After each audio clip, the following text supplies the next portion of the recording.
The royal family, an institution shaped by centuries of British history. From state occasions to grand weddings, every aspect of their lives is governed by traditions. For the nation, they provide spectacular moments. Everything the royals do has symbolism, has significance. We take a look through the royal rule book from the very beginning. The traditions of birth. We have this tradition of royal women coming out of hospital, having just given birth, carrying the baby, having to look all happy. We examine the traditions of marriage. It was always a sort of belief that the prospective bride had to be a virgin. Diana obviously proved to be the ideal virgin. And those of grand state occasions. My lords and members of the House of Commons.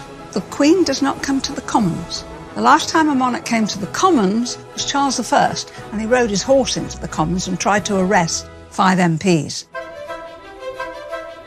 We meet the photographer who spent decades covering royal traditions. I was actually witnessing history in the making, there's no question about that. And we shine a light on the modern royals who are shaking up the system by doing things their way. I loved that Meghan came out and really showed her post-bump. We reveal the moment Obama got it horribly wrong. You can see Her Majesty sort of look at President Obama as if to say, oh my gosh, what are you doing? And the incredible letters from Princess Margaret to Parliament when she nearly caused a crisis by breaking tradition. She said, I am particularly anxious that whatever may happen may not cause any embarrassment either to you personally or to the government. As she knows, everything is hanging on this. These are the secrets of the royal traditions.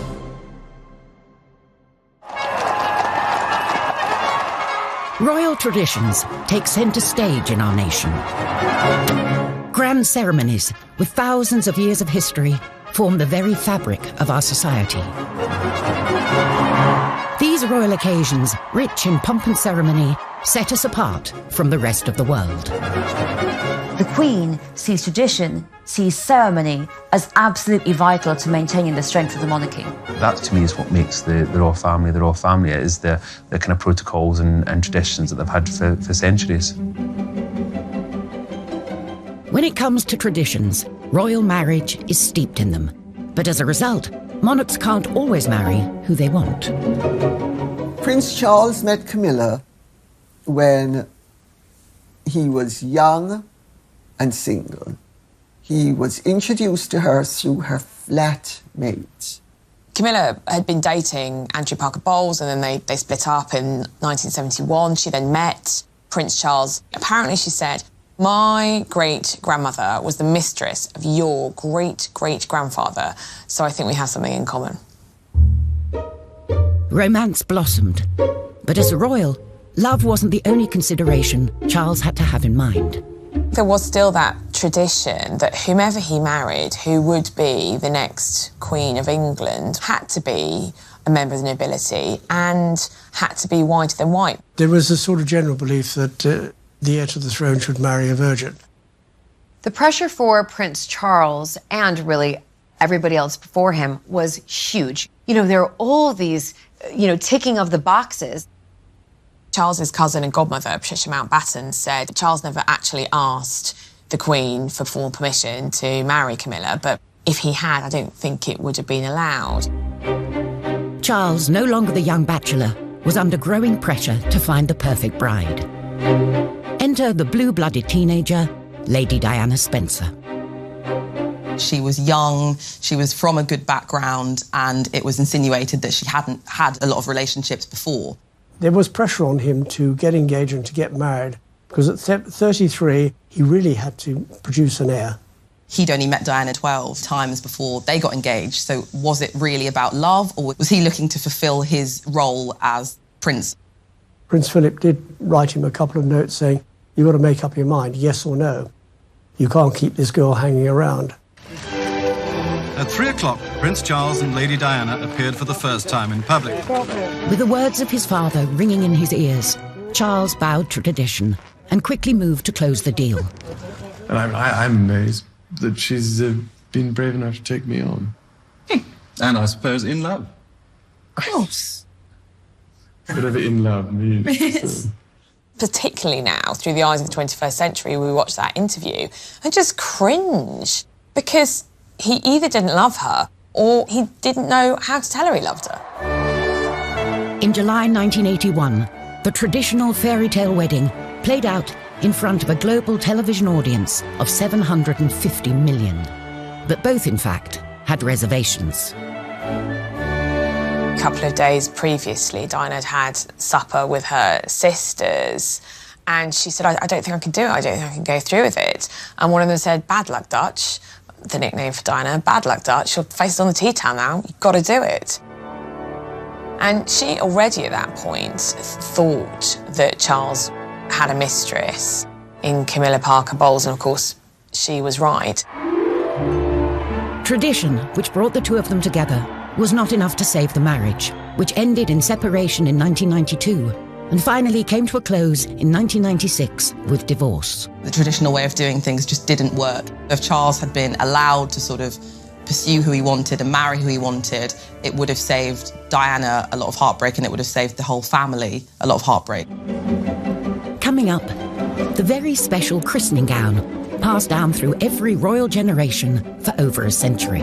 The Honiton lace christening gown is the most wonderful symbol of royal tradition. And discover how Princess Margaret had to choose between breaking tradition and losing everything. They say to her that yes, she can marry him, that's fine, but she must lose her title and she will lose her position.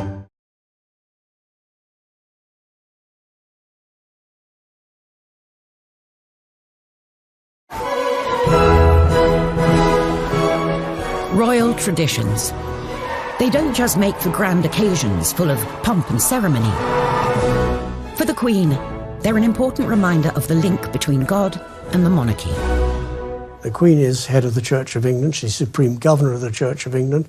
She believes in her role, and believes in her role as being one for life. And for any royal, these traditions start from the minute you're born. The proud and now rested father was the first to arrive this morning. One wing of a hospital in West London has become synonymous with royal traditions when it comes to births. Prince George was born at the Lindo Wing, where his father was born and his uncle was born, and so many other royal babies have been born. Kent Gavin covered every Lindo Wing photo call for over 35 years, starting with Prince William. Well, we went down there, anything up to, I think it was about 2 weeks prior, because we weren't exactly sure of the date. Police had to put barriers up, and the roads were sealed off, and we used to chain our step ladders so that they could not be moved. And you wrote your name bit on felt, Kent Gavin, Daily Mirror, or whatever it was. Less than 2 days after arriving here, Prince, Princess and baby Prince emerged to the cheers of the crowd.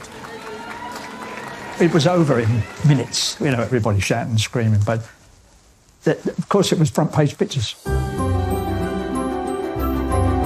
Kate and William carried on the tradition of the photo call on the steps of the Lindo Wing, whilst paying tribute to the past. We saw some lovely symbols that harked back to Charles and Diana. When Prince Louis was born, she wore that red dress, and quite similar to what Diana chose, coming out with Prince Harry. So there are nods to what has gone before, tradition-wise. The Duchess looked somewhat tired, but very happy in a beautiful red dress and high heels. I mean, we have this tradition now of women, royal women, coming out of hospital, having just given birth, carrying the baby, having to look all happy.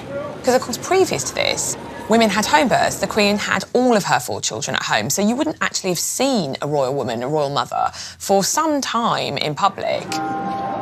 Newcomer to the family, Meghan, decided this was a custom she would sidestep. Meghan didn't want it at all. I mean, she's changed the rule book totally. I don't know whether she went and did it because just changing tradition. She didn't want to have that frenzy. Like Meghan, Julie Montagu married into the British aristocracy, and she doesn't see the appeal either.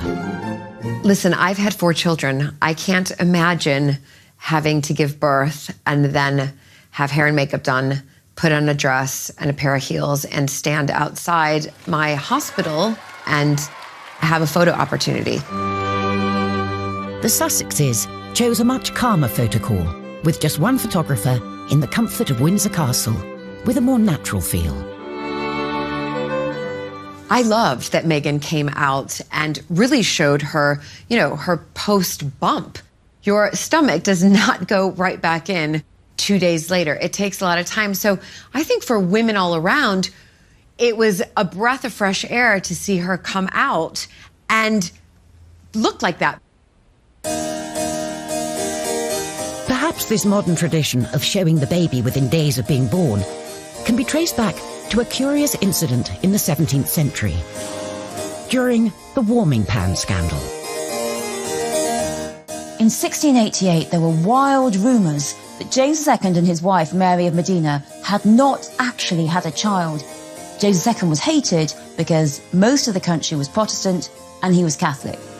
His second wife, Mary of Modena, fell pregnant. After not being able to have a child for a long time, suspicion soared. They basically said that Mary of Modena had a fake bump, and she gave birth, apparently, to a son.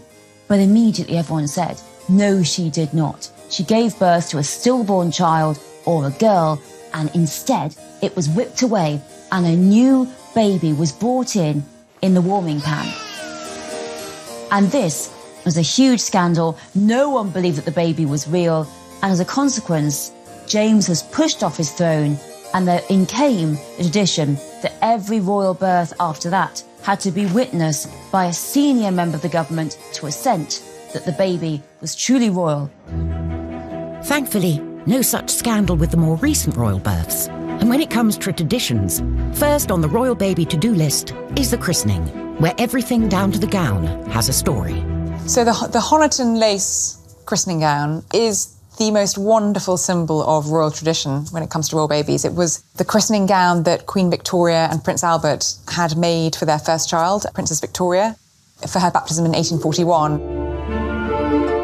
Made of fine lace from Honiton in Devon, it was used as the christening gown for every king, queen and minor royal for 163 years, including our current queen, for her christening in 1926, and Prince Charles in 1948. Here is the first picture of His Royal Highness Prince Charles of Edinburgh, second in the line of succession, just 4 weeks old.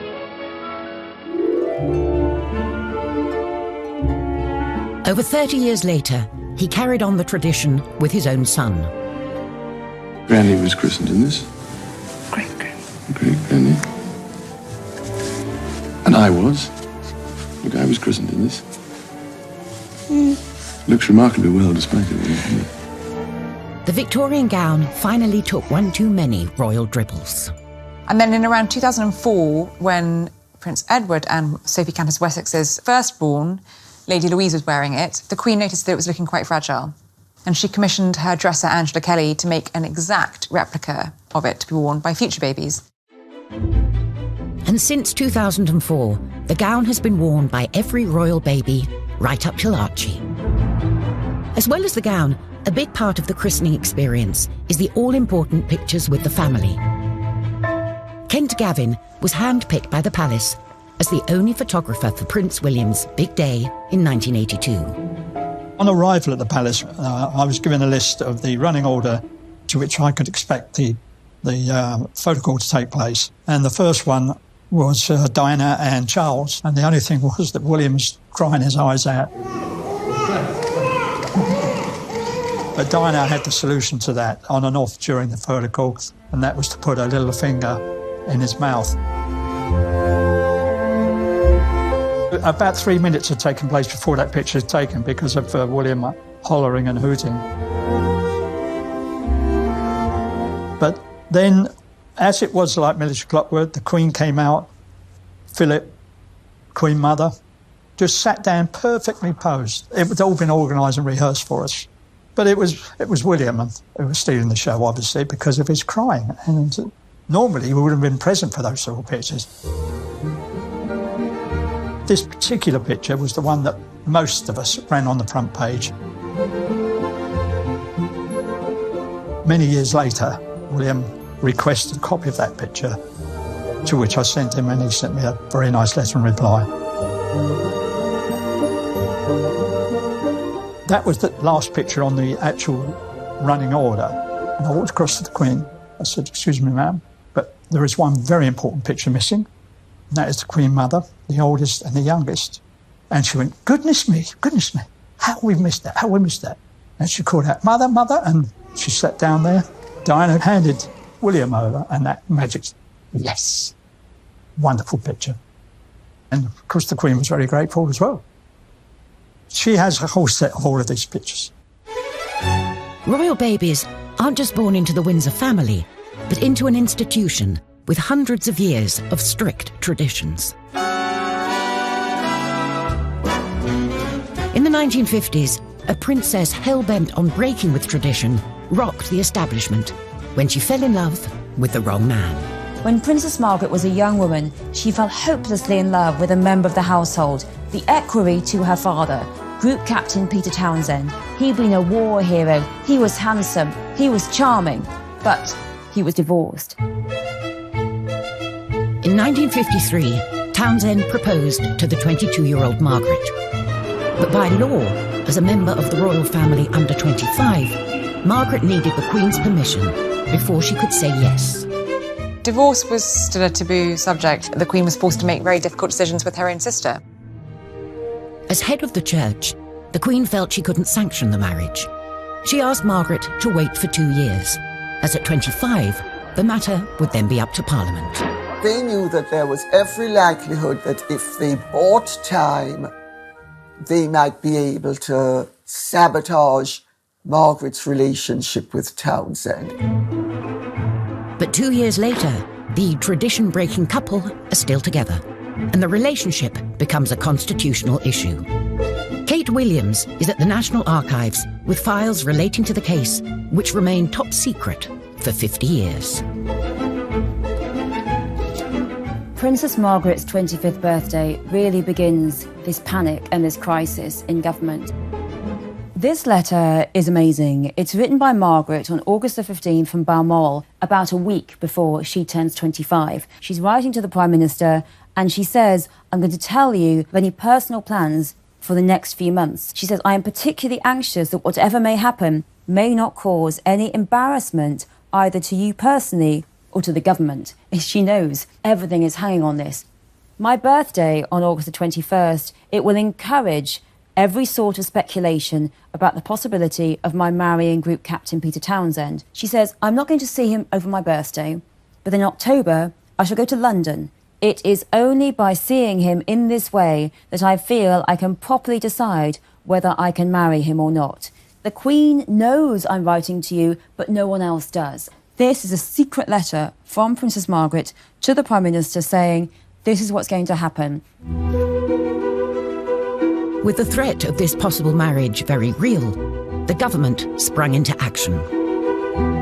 This letter is from the Cabinet Secretary, Norman Brooke, and it's written the day after her birthday, and it is advising the Prime Minister on what to do next. And he's saying, I am quite clear that this is not a matter for the Prime Minister alone, and crucially, it's not just the British government, it has to be the other Commonwealth governments. They all have to be consulted, and they all have to agree.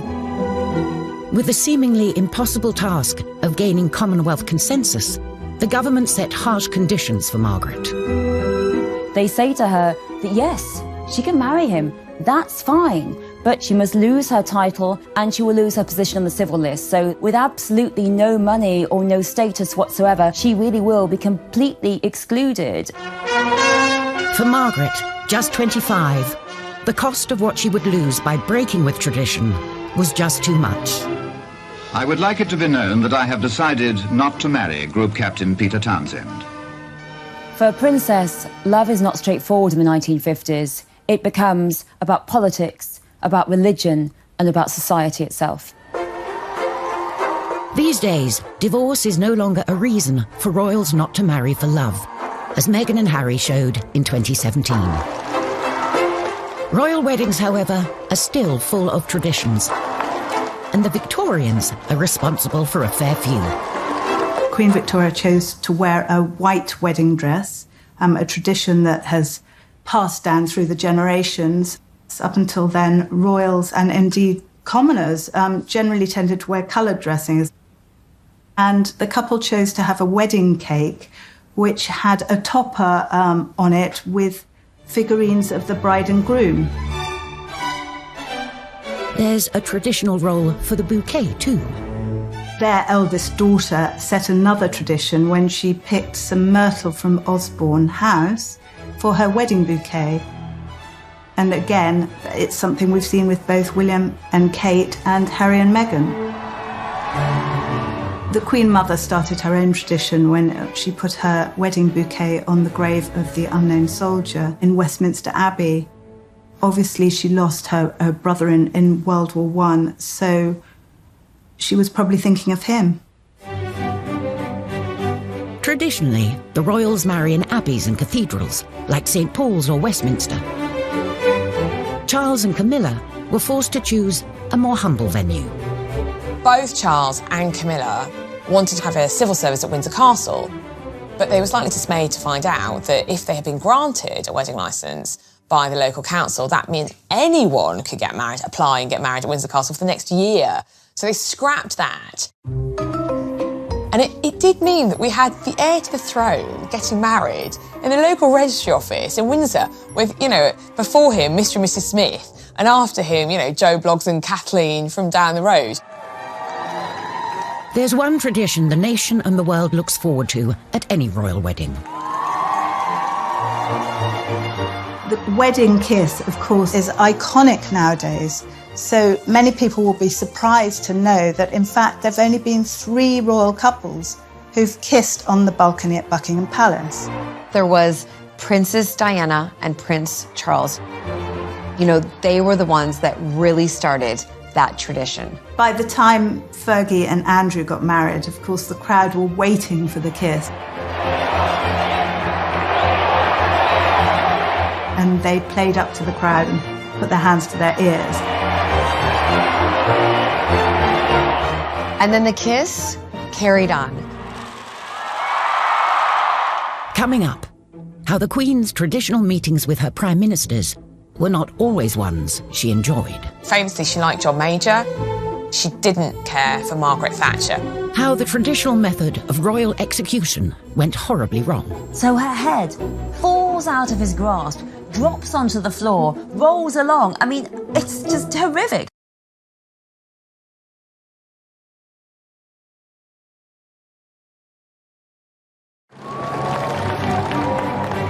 Our Queen, the longest-serving monarch in British history. For 67 years, she's been front and centre at every ceremonial event, from trooping the colour to state opening of Parliament. If the Queen were a stick of rock and you cut it through, you would read duty written on her insides. As head of state, it's the Queen who has to give final sign-off before any act of Parliament can become law. And every year since 1952, she's travelled to Westminster to read out the legislation of her government, missing the event just twice, when she was pregnant with Prince Andrew and then Edward. State opening of Parliament, it's absolutely full of tradition, but each of the traditions means something. So, for example, the Queen does not come to the Commons.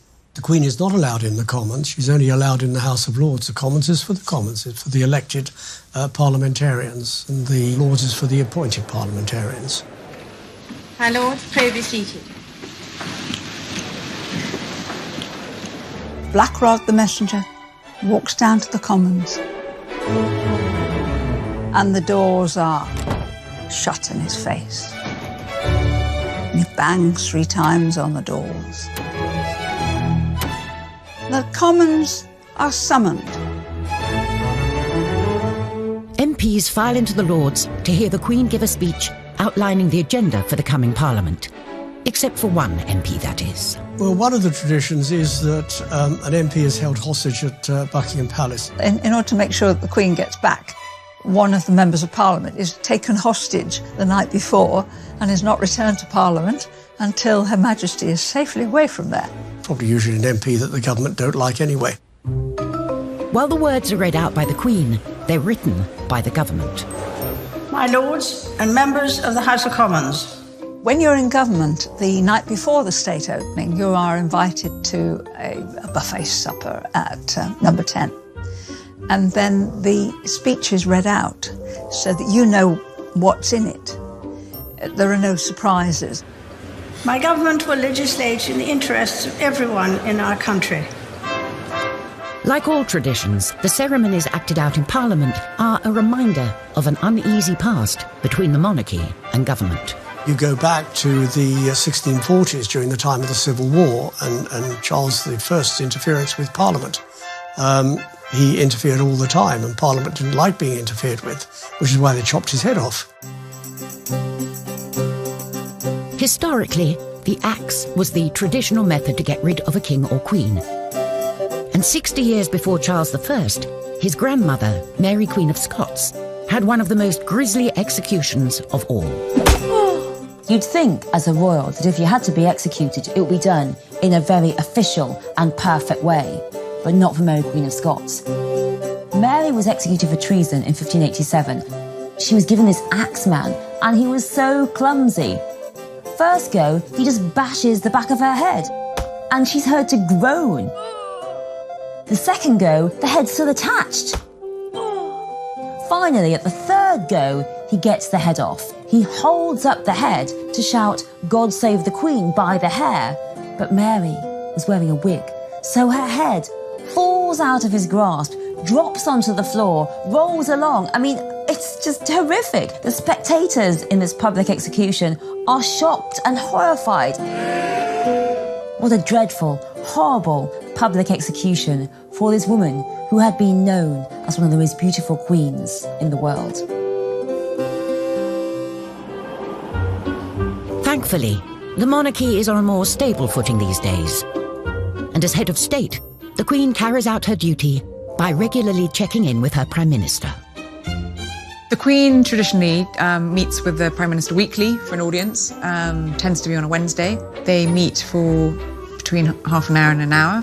The idea is that the monarch is briefed on what's happened in Cabinet from the Prime Minister's viewpoint. The Queen's had a business-like relationship with her Prime Ministers, but there's some that she's liked more than others. She was very fond of Harold Wilson. She was very fond of Jim Callaghan. Famously, she liked John Major. She quite liked David Cameron.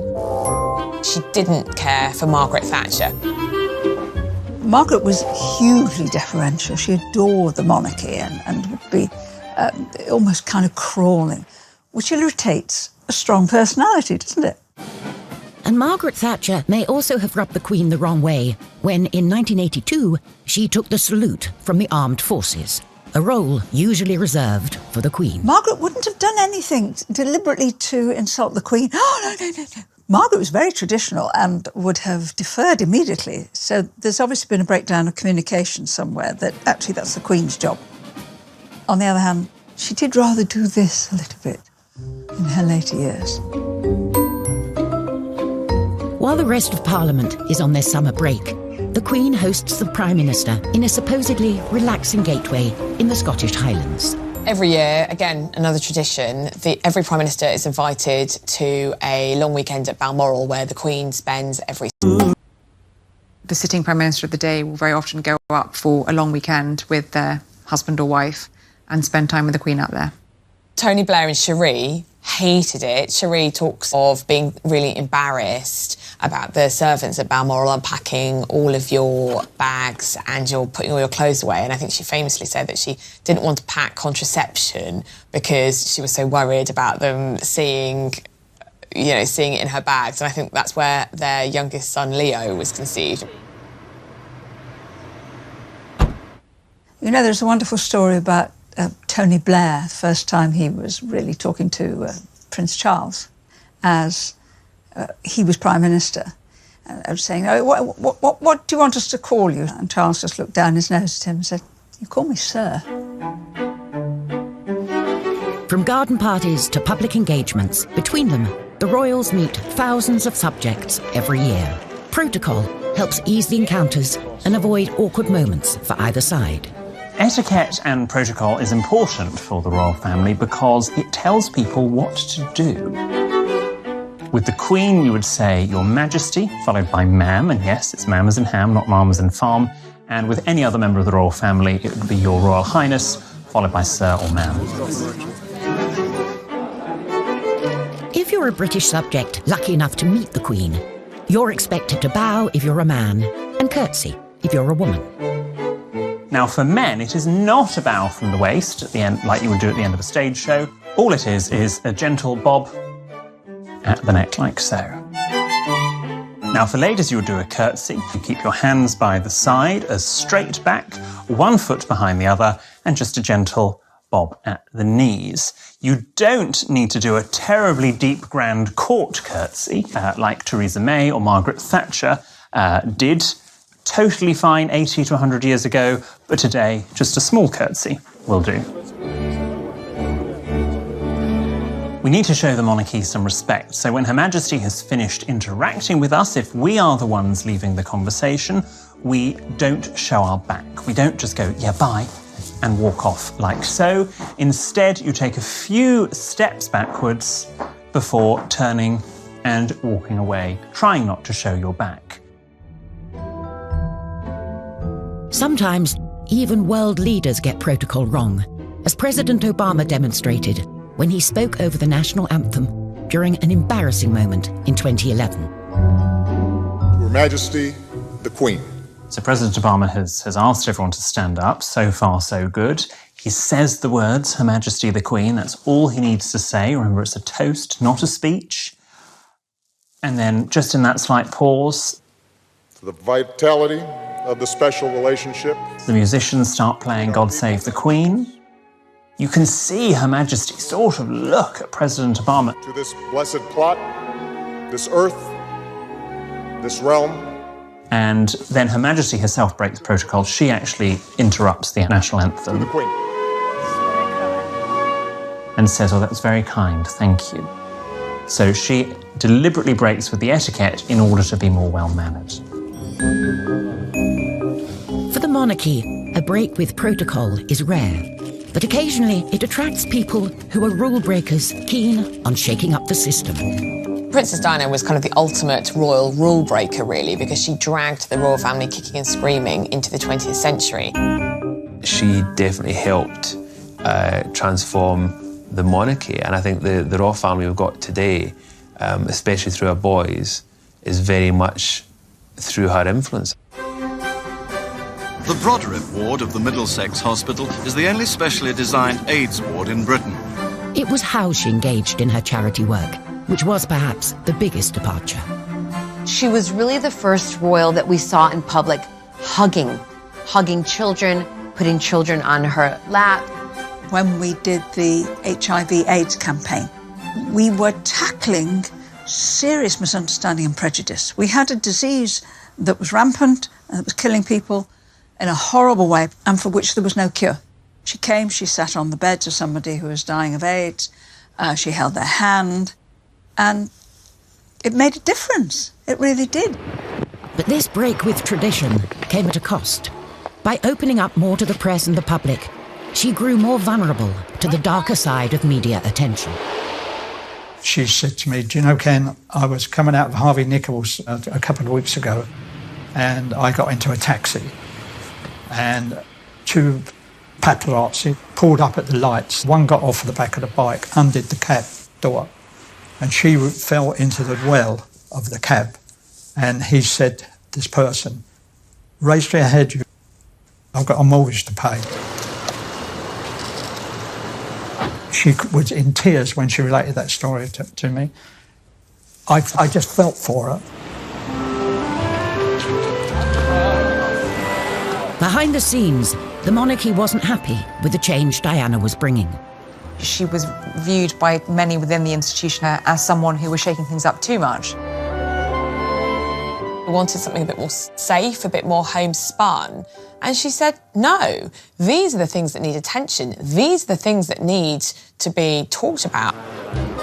It wasn't just how the royal family operated that Diana changed. She also changed the traditional way in which royals dress. Designer Jacques Azuguri played a vital role in moving Diana away from traditional royal dress and transforming her into one of the biggest fashion icons on the planet.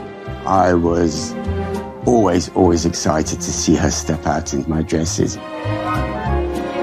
There was just something about her wearing my dresses, you know, the Princess of Wales. And also the process leading up to her wearing that dress was always so friendly, so comfortable and exciting. This is one of the first times that she kind of went a little bit modern. It was, I'd say, probably about 4 inches above the knee, which for a princess was very, very short. Red was one of her strong favorites. As you notice, it had a little opening down the front. She wanted to actually wear it to there, showing a little bit of midriff. Of course, we didn't allow her to. Another famous dress Diana wore during an important night in 1995, where she smashed a vengeful fist through every conceivable royal protocol. It was the night of the bombshell Panorama interview, in which she made a series of startling claims, including, "There were 3 of us in this marriage." She called me actually 2-3 nights before the interview was going to go live. And she said, "Jacques, I need a dress. I've done an interview. I haven't said anything wrong. And I'd like to wear something really stunning and sexy." And I took 3 black dresses from the shop, because, you know, the royals are not usually able to wear black unless it's for mourning. But of course now she could wear any colour she wanted. We unzipped them out of the bag and straight away she said, "That one." And she wore this attending a cancer fundraiser while the interview was going out. And again, the décolleté on here was very low for the time. Her birthday was coming up in July, and that's where we come to the birthday dress here. She was meant to be wearing another dress for the Tate centenary, but I think as a thank you to me, she actually wore this dress. This was Diana on her 36th birthday. It was really a time of her breaking away from her past, really, the traditions, the royal protocol, and moving on with life as she really wanted to live it. And sadly, that was the last time she was seen in public with, you know, a full evening gown. Dear Jacques, I was quite overcome on opening the parcel. I'm absolutely thrilled to have been given such a beautiful dress for my birthday. Thank you more than I can possibly say for making this day particularly special. Lots of love, Diana. Coming up, Meghan Markle's bumpy introduction to the world of royal traditions. Meghan was criticized for one of the most minor things I've ever heard about, like having a messy bun. And how the royals are kickstarting new traditions fit for the 21st century. When Sussex Royal came about, it racked up over 3 million followers in less than 24 hours, and that broke a Guinness World Record.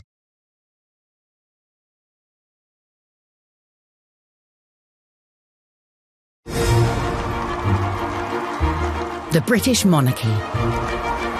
For over half a century, through change and challenge, they've kept alive traditions celebrating our collective past. The Queen has been the absolute constant. She's lived through the swinging 60s, the miners' strike, the social media age, and she's still here. Now it's up to a new generation to bring the monarchy forward. Meghan Markle is one of the most talked about modern royals. Since her introduction to the royal family in 2016, the headlines have been full of stories of her breaking traditions. Listen, Meghan comes from California, you know, sort of really the land of the free.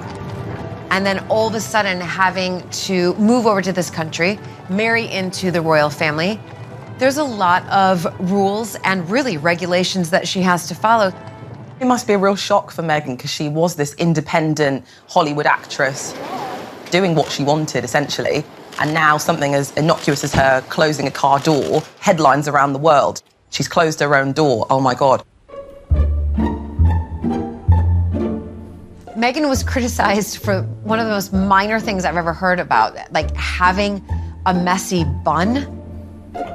I mean, honestly, please find something else, because I actually thought that messy bun was really cool. Meghan shouldn't have worn black nail varnish. I mean, honestly, there is no protocol on what colour nail varnish a royal woman should wear. If anyone's criticising Meghan for not wearing tights, let me tell you something. Sarah Ferguson, Duchess of York, didn't wear tights. I was at an event as minister where she came to do an opening, and she turned up actually looking scruffy, which is a no-no, because the people who are there, they come to see the magic and the style and the grace of royalty. Kate, who stuck to the traditions rulebook, received the opposite criticism from Meghan when she was labelled robotic. I get to see them privately, the royals, and drinks receptions, and she's actually got a wicked sense of humour. But I don't think Kate feels that she can ever kind of let that show publicly, because that's not really what's expected of her as the wife of a future monarch. The young royals are creating new traditions fit for the 21st century, thanks to the new digital age. The social media development, in the royal family has been a big thing in the last few years. You've seen Instagram accounts. But when Sussex Royal came about, it racked up over 3 million followers in less than 24 hours, and that broke a Guinness World Record. So you can see that there's definitely an appetite for people wanting to know what the royals are up to all the time. And it definitely gives them much more control over the story that they want to tell. For Prince William, being able to take back control is personal. William and Kate rarely allow their children to be seen in public, so their presence here guarantees a media frenzy. I was on a shoot with Prince William. We were talking about how things were regarding his mother. And he said, I can assure you that I will never, ever let happen to my wife or my children to what happened to my mother. Kate has increasingly taken the tradition of royal photography into her own hands. The royals are issuing and controlling their own images. I'm not on about the public events. I'm on about the birthdays or the special event. You get these lovely pictures that Kate issues. It's taking the sting out of the paparazzi, if you like. As is tradition, the monarchy will one day pass over to Charles. I think Prince Charles, in many ways, will be a very good sorbet monarch. He'll be a lovely palate cleanser between what we have now and what we will have in the future. Charles, I think, sees the future of the British monarchy similarly to some of the European monarchies, which have kind of massively slimmed down. We've seen that in balcony appearances. We've seen just the Queen with Prince Charles and Camilla and his sons and their spouses. And unlike the Queen, whose opinions remain secret, Charles has already expressed his views in public on topics ranging from the environment to architecture. Charles, I know that he is itching to get involved in government politics and itching to get involved in lobbying at that level, but of course it's not allowed, so it's going to be really interesting to see whether or not he can hold back. So I can only urge you to think of your grandchildren as I think of mine, and of those billions of people without a voice. What he will find very hard to do will be to curb his statement of his opinions, or pushing the government to do things. We don't want the royals to take sides. We really don't want the royals to express opinions on things. Whoever is on the throne and whatever they wish to express, one thing is for certain. These royal traditions, which have been at the very heart of our nation and monarchy, will remain. This is what makes the United Kingdom, this is why we get the number of tourists we do get, because we do have traditions, and our traditions go back historically hundreds of years, and it's important that we maintain them. Royal traditions are like the fulcrum around which the family circulates. Individuals come and go, but the royal traditions are always there. All those great British traditions will remain. That is what makes the royal family the British royal family.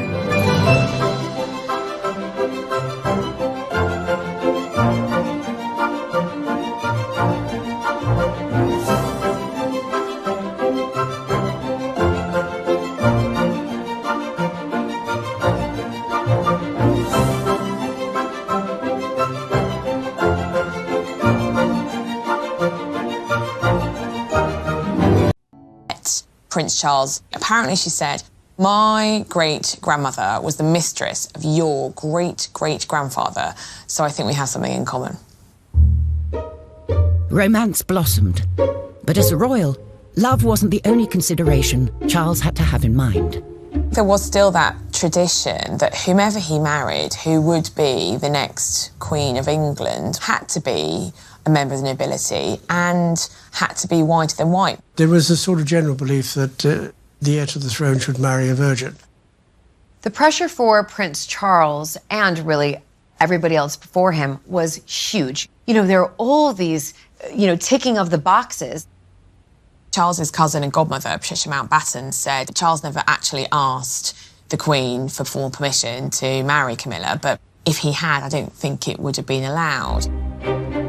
Charles, no longer the young bachelor, was under growing pressure to find the perfect bride.